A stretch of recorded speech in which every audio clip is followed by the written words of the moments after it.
And before we do this, I'll have to warn all of you out there, this next section of this concerned radio show, this program, which is dealing always, of course, with the realities of existence itself, warns all of you who are women and children, you just better go. And you know who you are. Now, women and children doesn't have anything to do with age, sex. It's a state of mind. That you can be an 87-year-old man and be in the women and children category. And quite a few of them are, actually, if you want the truth out. But would you please bring this on? Because it's a very scary thing. And we do not wish to cause any, you've got to put these little labels on these things. Now, listen carefully now. Bring it up there, Tony. Yeah. Deep down in the heart of all of us, there lurks that thing. Yeah. It's that same thing that lurked in the heart of Og when he sat scrunched next to that very first fire in that antediluvian cave many primordial centuries ago.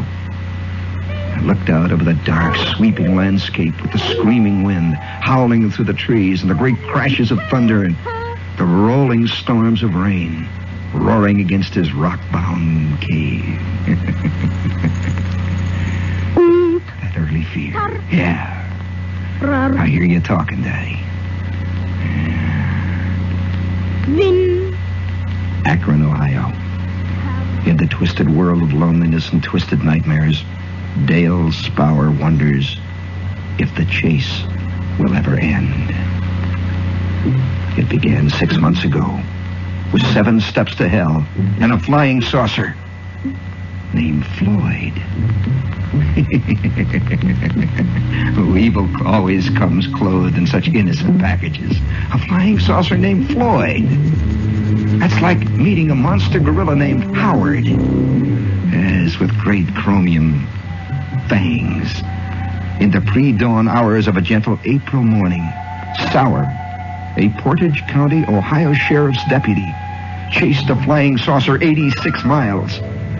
And now the strange evil craft is chasing him. And he is hiding from it, a bearded stranger peering past the limp curtains of a tiny motel room in Solon, Ohio. He no longer is a deputy sheriff.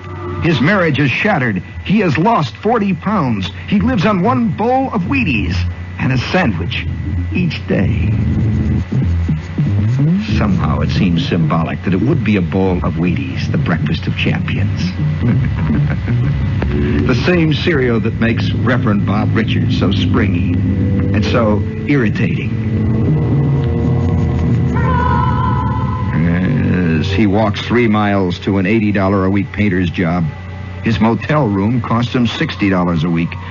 The court has ordered him to pay his wife $20 a week for the support of 2 children. That leaves Dale Spower exactly nothing. Out of his poor little existence, the flying saucer did it. If I could change all that I'd done in my life, he said, if I could change all of I'd done in my life, I would change just one thing, and that would be the night we chase that damn thing, that saucer. He spit the word out. Saucer. Like an obscenity. Others might understood. Yes. 4 other officers took part in the sinister April drama. Police Chief Gerald Buchert of Mantua, Ohio, saw the craft. He photographed it. The pictures turned out badly, an odd, fuzzy white thing, suspended in blackness. Today, Chief Buchert laughs nervously when he speaks of that night. I just rather not talk about it. It's something that should be forgotten, should be left alone. I saw something, but I don't know what it was. Special Deputy W.L. Neff rode with Spower during the chase. He won't talk about it. His wife, Jacqueline, explains, I hope I never see him like he was after the chase.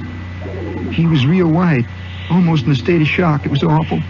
And people made fun of him afterwards. He never talks about it anymore. Once he told me if that thing landed in my backyard, I wouldn't tell a soul. He's been through a ringer. Patrolman Frank Panizella saw the chase end in Conway, Pennsylvania, where he works. He saw the craft, too.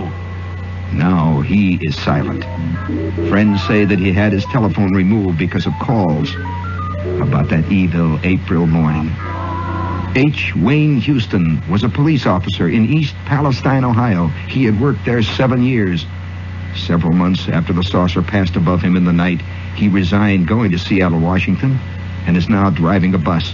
Houston now goes by Harold W. Houston. He tells you, sure, I quit because of that thing. People laugh at me, and there was pressure. You couldn't put your finger on it, but the pressure was there. The city officials didn't like police officers chasing flying saucers.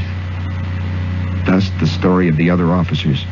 3 of them still wear badges, but do not speak of what they saw. Spower and Houston have turned in their badges.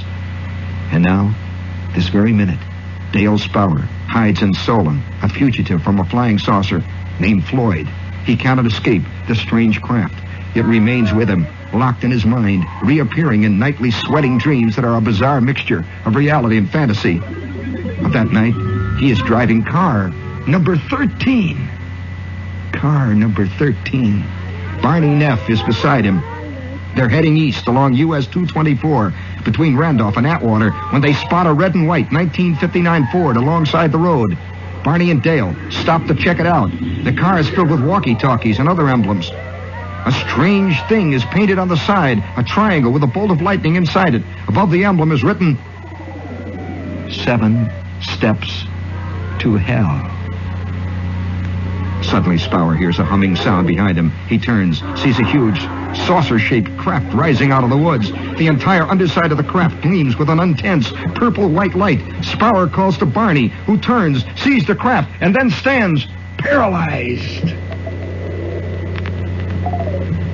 Neither moves. Spower is sure he can't move, that his limbs will not work. He does not know why he is sure of this. He just believes it.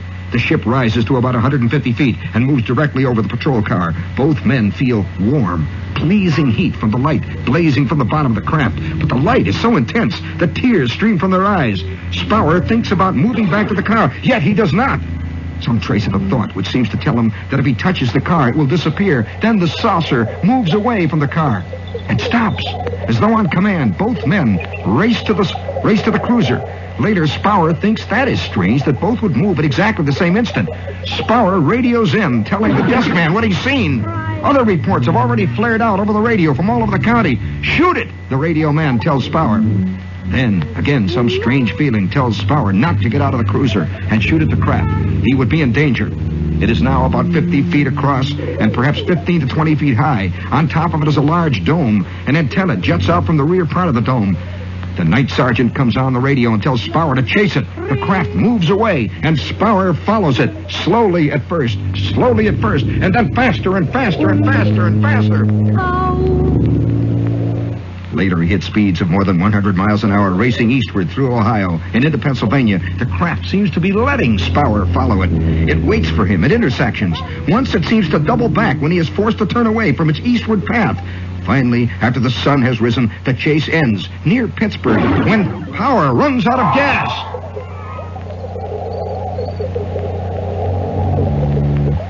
This is what happened, according to Spower and Neff.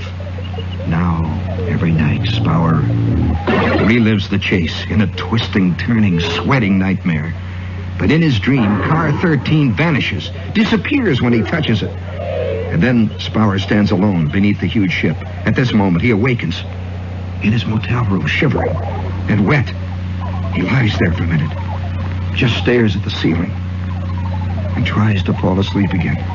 As he speaks of the 6 months since he saw the flying saucer, called Floyd, it's difficult to tell when the nightmare stops and reality begins. Spower does not know what happened to the sedan with 7 steps to hell written on its side.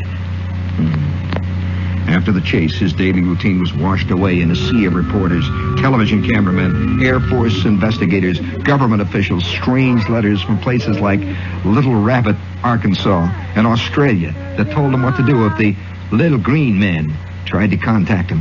My entire life came crashing down around my shoulders. Everything changed.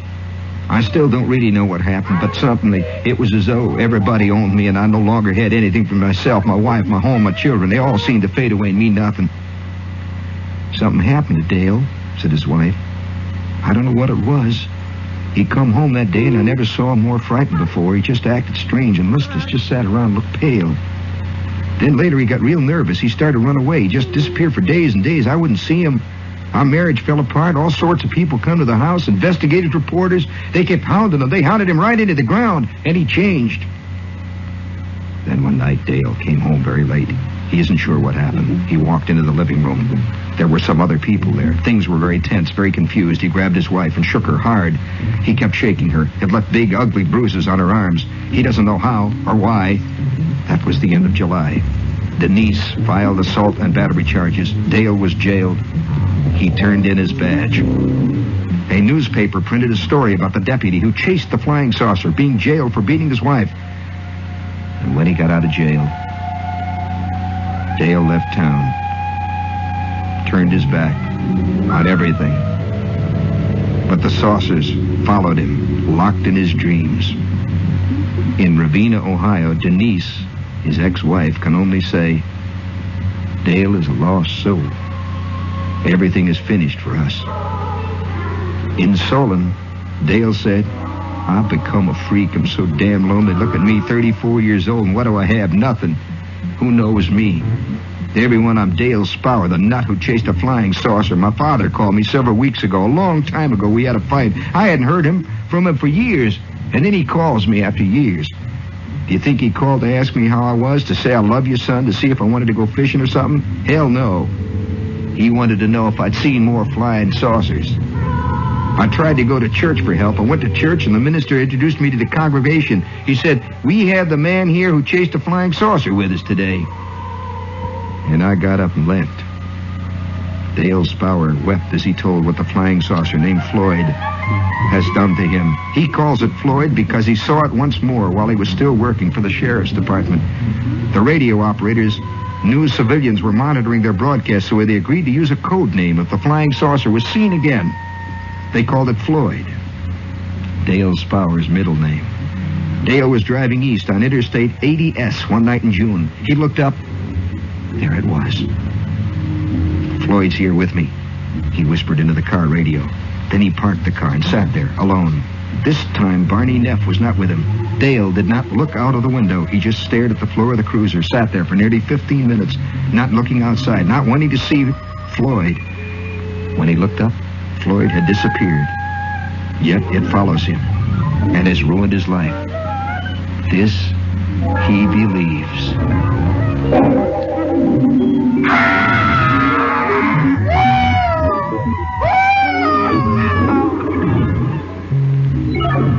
The preceding newscast was sent to you as a public service. Public War. New York. Oh, wow. They're working on a machine that is an entertainment machine. Now, think about it for a minute. Now, don't get excited. It does not carry radio. It does not have television in it. It's a machine that entertains in itself. It's an entertainment machine. A machine that is so pleasing. Its movements are so pleasing, so exotic, so erotic, that it's an entertainment machine. And you know, they can set this entertainment machine. They can tape it. They can use different types of tape, program different types of information into it, and set it in different ways, so that it can be very innocent entertainment for children. And then it can be entertainment for teenagers. And then it can be entertainment for the guys that sit above the American Legion Hall at 3 o'clock in the morning and smoke cigars and sit there and say rotten things and tell terrible jokes. And this thing will be able to be purchased from an outstanding electronic firm within the next 2 years. And will be easily serviced by any TV repairman. It's called an excitement machine. Really? Sure. I'm not inventing it. Everybody sits there and says, oh, yeah, he's inventing it again. Yeah. Is he? Oh, is he? Don't be so sure I'm inventing it. You know, that's scary, though, thinking about it.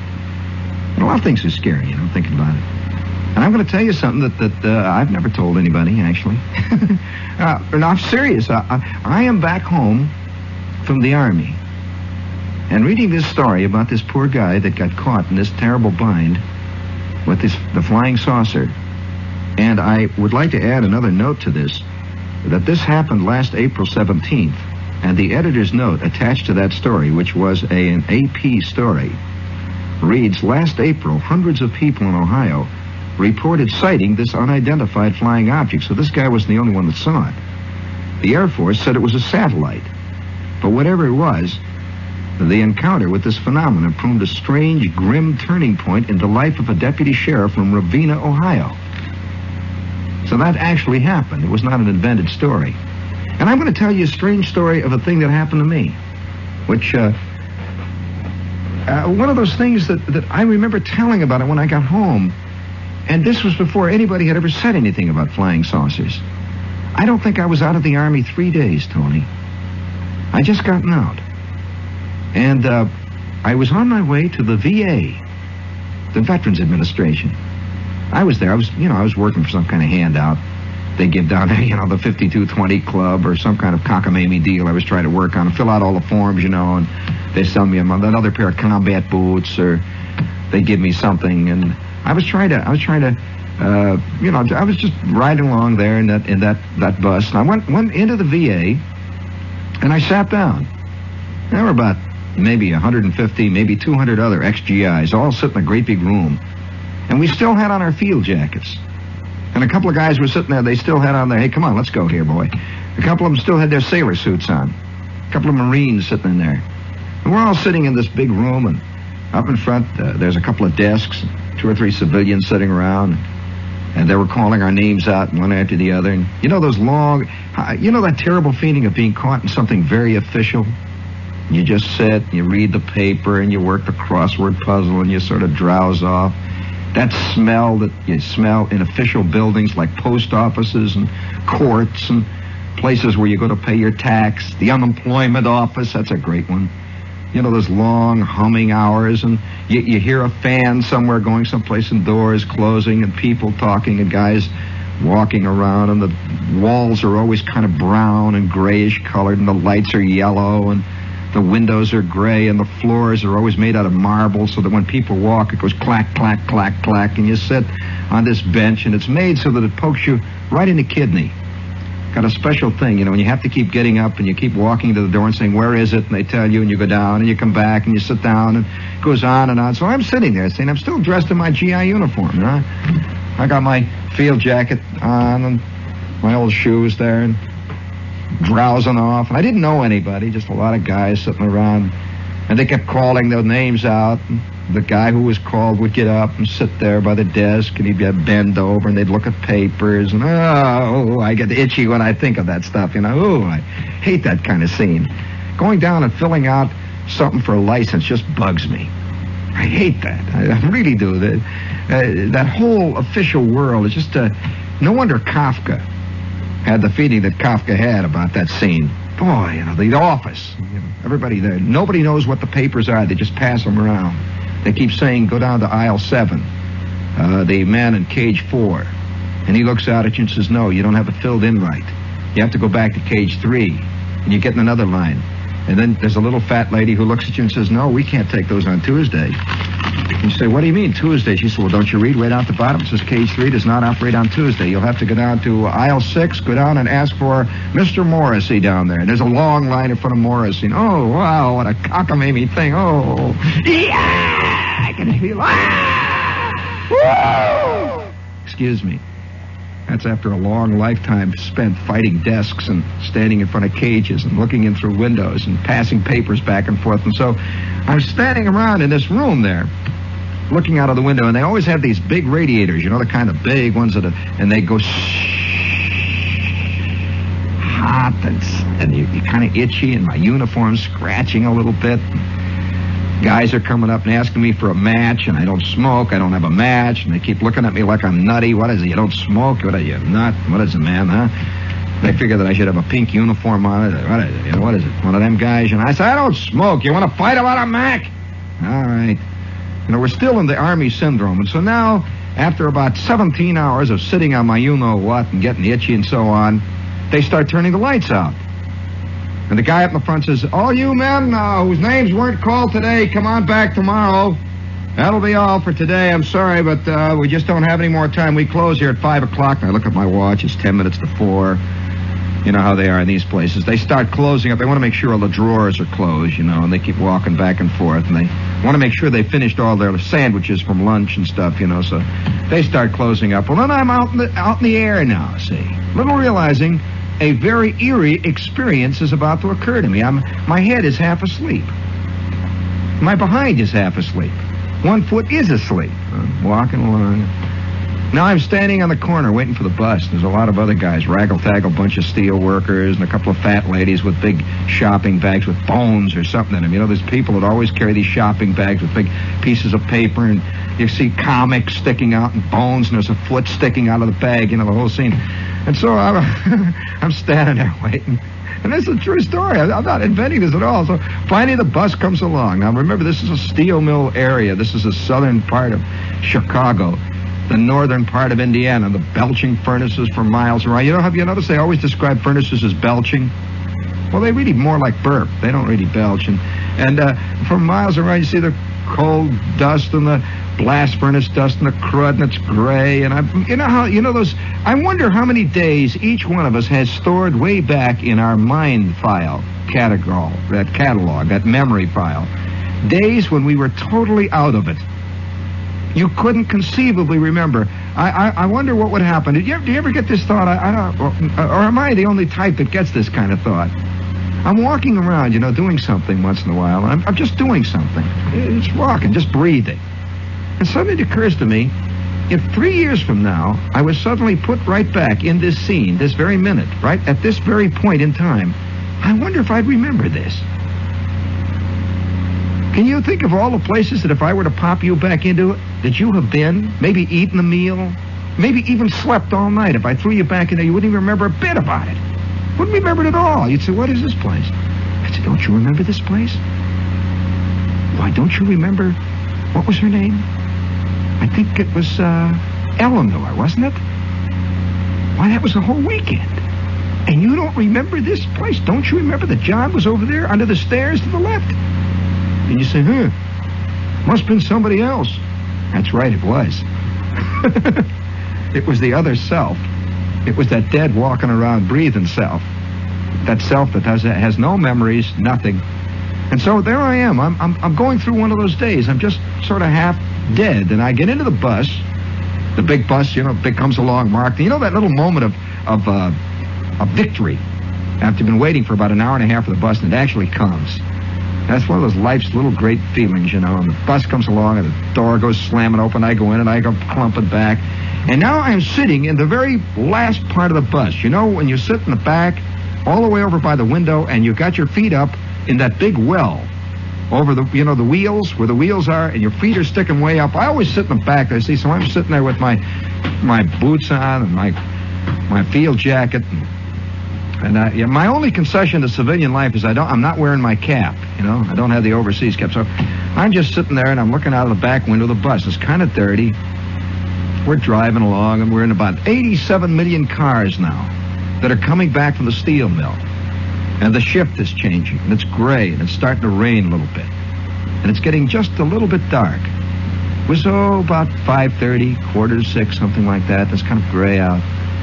And I'm looking out over a long, dirty, terrible-looking field. There's a field, the kind of field that you see around freight yards? That kind of field.